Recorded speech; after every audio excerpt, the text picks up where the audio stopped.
আসসালামু আলাইকুম রহমতুল্লাহি বরকাতু। শর্মায়িত দিনী ভাই বোনেরা, শর্মায়িত বিবাস, আশা করি মহান আল্লাহ তাআলার অশেষ রহমতে ভালো আছেন।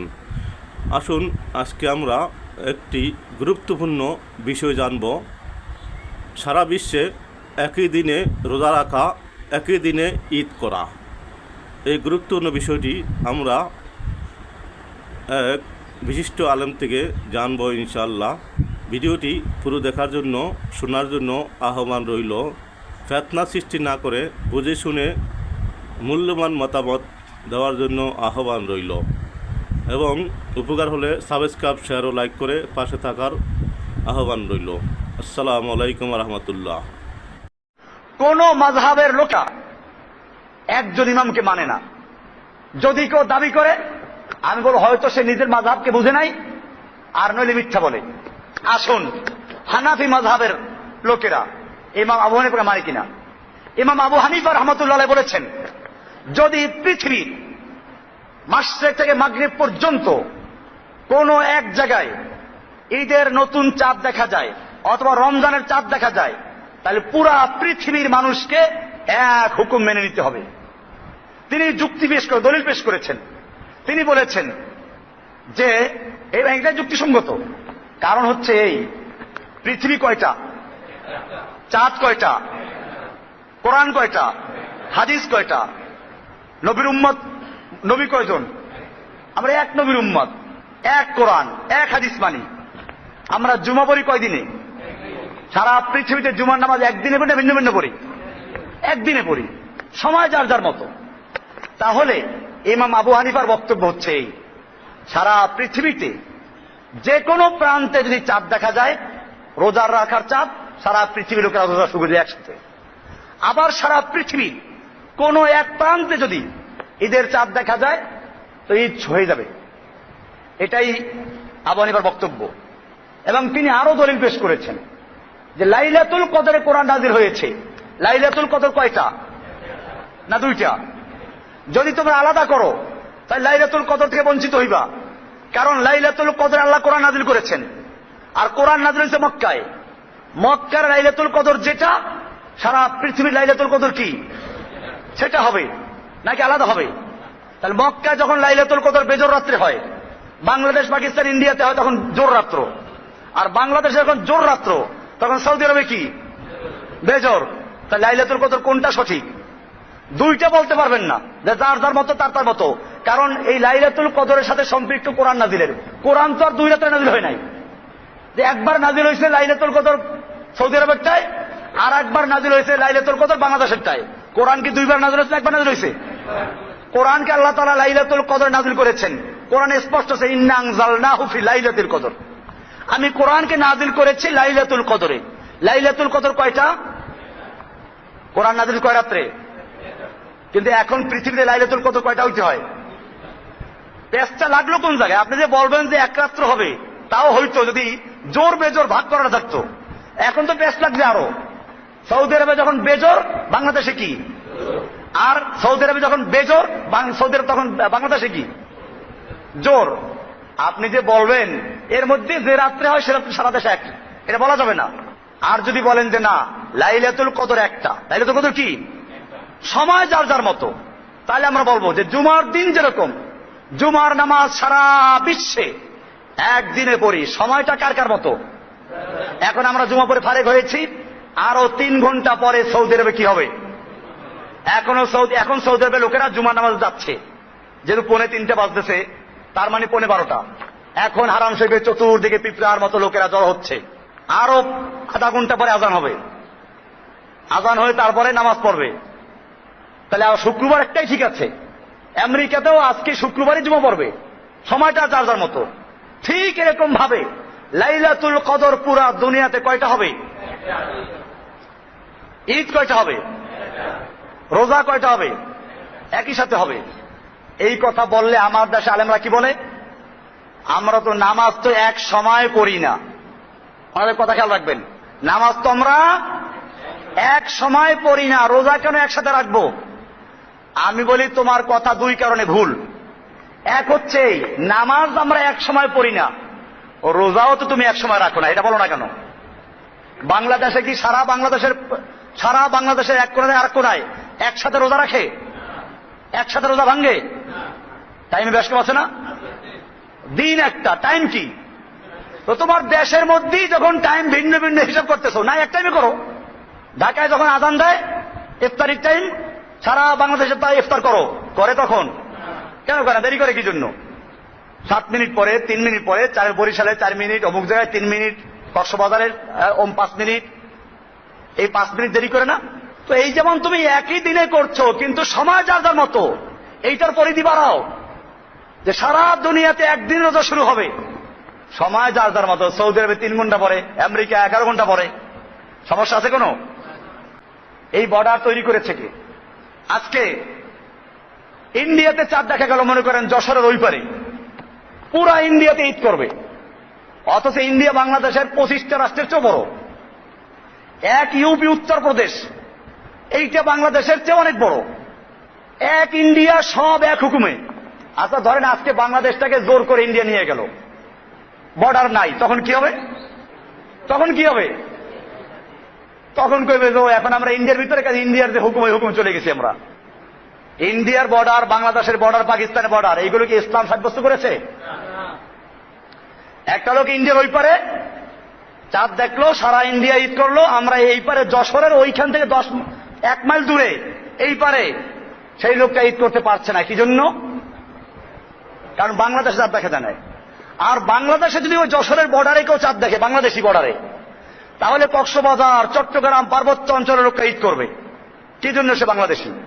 অথচ ওইখানের সাথে ওখানে পার্থক্য আছে না? তো ওরা যে আলাদা হুকুম করো, বাংলাদেশের ঢাকায় আলাদা হুকুম, চিটাগাঙ্গে আলাদা হুকুম, সিলেটে আলাদা হুকুম, প্রত্যেক এলাকায় চাঁদ দেখতে হবে। কারণ আল্লাহ রাসূল সাল্লাল্লাহু আলাইহি ওয়াসাল্লাম বলেছেন, সুমু লিরুয়াতিহি ওয়া আফতিরু লিরুয়াতিহি, তোমরা চাঁদ দেখে রোজা রাখো আর চাঁদ দেখে রোজা ছাড়ো। তোমরা চাঁদ দেখো, কাজে তোমরা ঢাকার লোকেরা চাঁদ দেখো, বরিশালে চাঁদ দেখো, ইন্ডিয়াতে চাঁদ দেখো, পাকিস্তানে চাঁদ দেখো, পাকিস্তানের মধ্যে আবার, ইন্ডিয়ার মধ্যে আবার প্রদেশটা আলাদা হবে, জেলা আলাদা হবে, কক্সবাজার চাঁদ দেখো, পার্বত্য অঞ্চলে চাঁদ দেখো, সিলেটে চাঁদ দেখো। কেন? আল্লাহ রাসূল বলেছেন চাঁদ দেখে রোজা রাখো, চাঁদ দেখে রোজা ছাড়ো। খবরদার চাঁদ না দেখে রোজা রাখতে পারবি না। আপনারা কয়জনে চাঁদ দেখছেন এবার? তো চাঁদ দেখে রোজা রাখেন নাই, চাঁদ দেখে রোজা ছাড়েন নাই, কাজে একটা রোজা হয় নাই নাকি? কোন ফোকাহারা এটা বলেছেন? এটা বলেন নাই। বরং এই তোমরা বলতে কি বুঝায় তাহলে? তোমরা বলতে কি তাহলে? এখন আমাদের ওলামারা বলেন তোমরা বলতে এক এক দেশের লোকেরা। আরে এইটা পাইলে কোথায়? তোমরা বলতে আল্লাহ রাসূল সাল্লাল্লাহু আলাইহি ওয়াসাল্লাম বলেছেন তোমরা চাঁদ দেখে রোজা রাখো, তোমরা চাঁদ দেখে রোজা রাখো। তার মানে গোটা মুসলিম উম্মার তোমরা বলতে কিছু লোকেরা যদি চাঁদ দেখে তার রোজা রাখা শুরু করে দাও। আর তোমাদের কিছু লোকেরা যদি পৃথিবীর যে কোনো প্রান্তে ঈদের চাঁদ দেখে সবাই ঈদ করো। সহজ সমাধান হয়ে গেল না? এই ছিল আল্লাহ নবীর হুকুম। এটা ছিল আবু হানিফার বক্তব্য। আমি বলছিলাম আবু হানিফার বক্তব্য এইটা, এবং এটাই যুক্তিসঙ্গত। এটা হলে মুসলিম উম্মার মধ্যে আর 3 দিন ঈদ করা লাগে না, মুসলিম উম্মাহ অনেক দিন বঞ্চিত হয় না। আজকে যখনই আমরা বলি যে সারা দুনিয়াতে রোজা হবে একদিনে, ঈদ হবে একদিনে, তখন লোকেরা বলে তাহলে নামাজ তো আমরা এক সময় পড়ি না। আমি উত্তর দিলাম কি, যে নামাজ যেমন তুমি এক সময় পড়ো না, তোমার দেশে বসেও কি তুমি রোজা এক সময় রাখো এক সময় ছাড়ো? সময় যার যার মতো। আসল বিষয়টা হচ্ছে লোকগুলো জানে না, নামাজের সম্পর্ক হচ্ছে সূর্যের সাথে, আর রোজা ঈদের সম্পর্ক চাঁদের সাথে। আরো স্পষ্ট, দিন এবং তারিখ নির্ধারণ হয় চাঁদের মাধ্যমে, সময় নির্ধারণ হয় সূর্যের মাধ্যমে। আসুন, নামাজ রোজার সময়টা সম্পর্ক কার সাথে? নামাজ এবং রোজার সময়ের সম্পর্ক হচ্ছে সূর্যের সাথে। কেমনে দলিল নেন?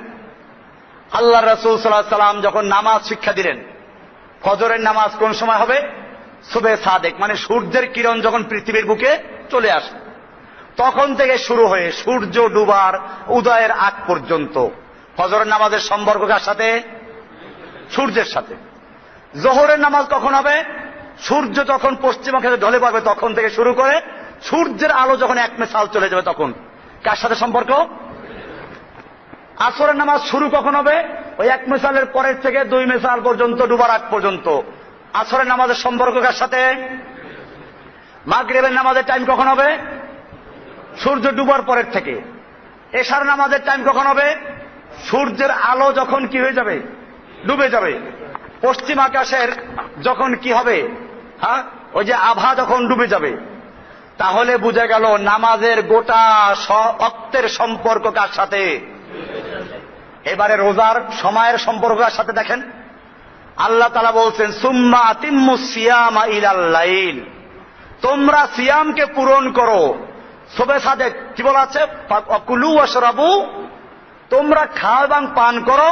হাত্তা ইয়াতাবাইয়ানা লাকুমুল খাইতুল আবিয়াদু মিনাল খাইতিল আসওয়াদি মিনাল ফজর, অর্থাৎ ফজর ওই যে সবে সাদেক হওয়ার আগ পর্যন্ত এইখান থেকে তোমরা রোজা শুরু করো। সুম্মা আতিম্মুস সিয়াম, রোজা পূর্ণ করো কোন পর্যন্ত? ইলাল লাইল, রাত পর্যন্ত।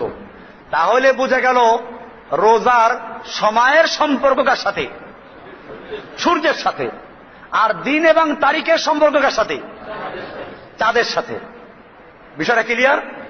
তার মানে হচ্ছে তারিখ হবে পুরা দুনিয়াতে একটা। কয়টা? ইংরেজি তারিখ কয়টা হয়? বাংলা তারিখ কয়টা? তাহলে মুসলমানদের আরবি তারিখ কয়টা হবে? আচ্ছা, তারপরও যদি মানতে রাজি না হন, তাহলে এবারে আমি আসবো। এই যে আরবি তারিখটার নাম কি বলে? হিজরি সন। আরবি তারিখের নামটা কি? হিজরি সন। হিজরত করেছিলাম কি বাংলাদেশের লোকেরা, সেই জন্য হিজরি সন হয়েছে? আমাদের নেতারা বা বাংলাদেশের জাতির জনক হিজরত করে পাকিস্তান গিয়েছিলেন যেদিন, সেদিন থেকে হিজরি সন গণনা শুরু হয়েছে। বিষয়টা এমন। অথবা জাতির ঘোষক, জনক বললে আবার ঘোষক না বললে আর কেউ নাখোশ হইতে পারে। বোঝেন নাই কিছু? জনক আর কি? ঘোষক। ঘোষক যেদিন ঘোষণা করলেন সেদিন থেকে হিজরি সন গণনা করা হয়েছে। বিষয়টা এমন। বাংলাদেশের কোন বুজুর্গ যেদিন আত্মপ্রকাশ করেছেন সেদিন থেকে হিজরতের সন ঘোষণা করা হয়েছে। বিষয়টা এরকম। হিজরি সনটা ঘোষণা করা হয়েছে কোন দিন থেকে? আল্লাহর নবী মুহাম্মদ সাল্লাল্লাহু আলাইহি ওয়াসাল্লাম মক্কা থেকে হিজরত করে মদিনায় গিয়েছিলেন, ওই সময় থেকে হিজরি সন গণনা শুরু হয়। তাহলে হিজরি সনের তারিখটা কি ওইটার সাথে সম্পর্ক রেখে হবে না বাংলাদেশের হবে? তাহলে যারা বাংলাদেশের হিজরি সন গণে তারা কি করে? তারা কার হিজরতের সন গণনা করে? মুহাম্মদ সাল্লাল্লাহু আলাইহি ওয়াসাল্লাম হিজরি সন না অন্য কারো হিজরতের সন? কার হিজরি সন? আরবি সনটা কিসের সন? হিজরি সন। হিজরি সনের সম্পর্ক কিসের সাথে? হিজরতের সাথে। কে হিজরত করেছিল? মুহাম্মদ সাল্লাল্লাহু আলাইহি ওয়াসাল্লাম। সেটা কি বাংলাদেশের হিজরি তারিখে হিজরত করেছিল না আরবদের হিজরি তারিখে? আপনি কোনটা মানতেছেন? এরপরে আসুন, আরাফাতের ময়দানের হাজিরা 9 তারিখে যখন আরাফাতের ময়দান অবস্থান করে, সেই সময় অন্যদের জন্য, গায়রে হাজিদের জন্য রোজা রাখা অনেক সওয়াবের কাজ। আমার সিয়ামের বইয়ের মধ্যে লেখা আছে, দলিলগুলো আর লেখেন, হাদিসে দলিল দেওয়া আছে। এখন আরাফাতের ময়দানে যদি অবস্থান করে 9 তারিখ, জিলহজ মাসের 9 তারিখ, রোজা রাখা সবার জন্য ফজিলতের বিষয়। এখন বাংলাদেশের মানুষেরা কোন দেশের 9 তারিখে রোজা রাখবে? সৌদি আরবের জিলহজ মাসের 9 তারিখে না বাংলাদেশের জিলহজ মাসের 9 তারিখে? যদি বলেন সৌদি আরবের বাংলাদেশ জিলহজ মাসের 9 তারিখে, তাহলে তো ভাইজান বাংলাদেশের 9 তারিখ হয় নাই, আপনি কিসের আরাফাতের দিন রোজা রাখতেছেন? আর যদি বলেন আমি বাংলাদেশের জিলহজ মাসের 9 তারিখে রোজা রাখবো, তাহলে ওই সময় মেহরবানি করে দেখবেন আরাফাতের ময়দানে হাজি সাহেব থাকা দূরের কথা, কুত্তাগুলোও চলে গেছে। কুত্তাগুলোও নাই ওখানে, ওখানে খাওয়ান পাইবেন এখন। আর আরাফাতের ময়দানে কারো বাড়ি করো না, এই যে কুত্তরে খাওয়াইবে, সব চলে গেছে ওখান থেকে। তাহলে এই যে আপনি আরাফাতের দিন রোজা রাখবেন, কোন আরাফাতের দিন? জিলহজ মাসের প্রথম 10 দিন এবং রাতের অনেক ফজিলত, রাতে ইবাদত করো, দিনে রোজা রাখো। কোন 10 দিন? বাংলাদেশের জিলহজ মাসের 10 দিন না ওইখানের প্রথম 10 দিন? এরপরে যে আরো গন্ডগোল লাগাই দেই, তাহলে তো লাগবে মারাত্মক গন্ডগোল। হাদিসটা যদিও দুর্বল, কিন্তু বলা আছে যে কিয়ামত হবে জিলহজ মুহররম মাসের 10 তারিখ আশুরার দিনে, জুমার দিন হবে। তো মুহররম মাসের আশুরার দিন 10 তারিখ হবে। সেই আশুরার দিন 10 তারিখ মুহররম মাসের কোন দেশের মুহররম? বাংলাদেশেরটা না সৌদি আরবেরটা? যদি সৌদি আরবের মহররম মাসের 10 তারিখে ওখানে কিয়ামত শুরু হয়, তা আমরা তো টেলিভিশনে দেখবো কিয়ামত শুরু হয়ে গেছে, অথবা মোবাইল দিয়ে আমাদেরকে বলে দেওয়া হবে কিয়ামত শুরু হয়ে গেছে। আমরা এখানে তওবা টবা পরে একটা সব পাকা মুসলমান হয়ে যাব, আর কিয়ামতই হবে না, এখানে কিয়ামত ফিরে যাবে। যাই হোক, আমি বলতেছিলাম ইমাম আবু হানিফা রাহমাতুল্লাহ আলাইহি সে কারণে হাদিসকে উনি সহিহ বুঝেছেন। ওই যে বিভিন্ন দেশের বিভিন্ন হুকুম, ওটা আসলে ইমাম শাফিঈ সাহেবের বক্তব্য, তাও একটা বিশেষ কারণে। ইমাম শাফিঈ রাহমাতুল্লাহ আলাইহি উনি বলেছেন যে আসল বিষয়টা হচ্ছে, যদি এখন বলি সারা দুনিয়া এক হুকুমে চলবে, আগের যদি খবর পৌঁছানো সম্ভব ছিল না, এইখানে চাঁদ দেখা গেল, আমি খবর পৌঁছাতে পারলাম না, তাহলে তারা কি করবে? এই জন্য উনি বলেছেন একটা দ্রুতগামী ঘোড়ায় চড়ে সারা দিনে যে পর্যন্ত পৌঁছানো সম্ভব ওই পর্যন্ত লোকদের জন্য এক হুকুম। তাহলে বোঝা গেল এটা একটা ভিন্ন ব্যাপার ছিল, খবর পৌঁছানো যায় না বিধায় আমরা বলি ধন্যবাদ। সেজন্য খবর না পৌঁছাতে পারলে তারা ঈদ করবে কেমনে, রোজা রাখবে কেমনে?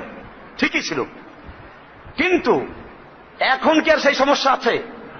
এখন পুরা দুনিয়া বলা হয় একটা গ্লোবাল ভিলেজ, তো যখন একটা দুনিয়া একটা মুঠের মধ্যে চলে আসলো, এখন খবর পৌঁছাইতে আর কোনো সমস্যা নাই। তাহলে কেন আমরা সারা দুনিয়ার মানুষেরা ভিন্ন ভিন্ন চাঁদ দেখার ফতোয়া দিব? তাহলে তো বাংলাদেশের মধ্যেও এক হুকুম চলবে না, কারণ সময়ের ব্যবধান এখানেও আছে, এখানেও সময়ের ব্যবধান আছে।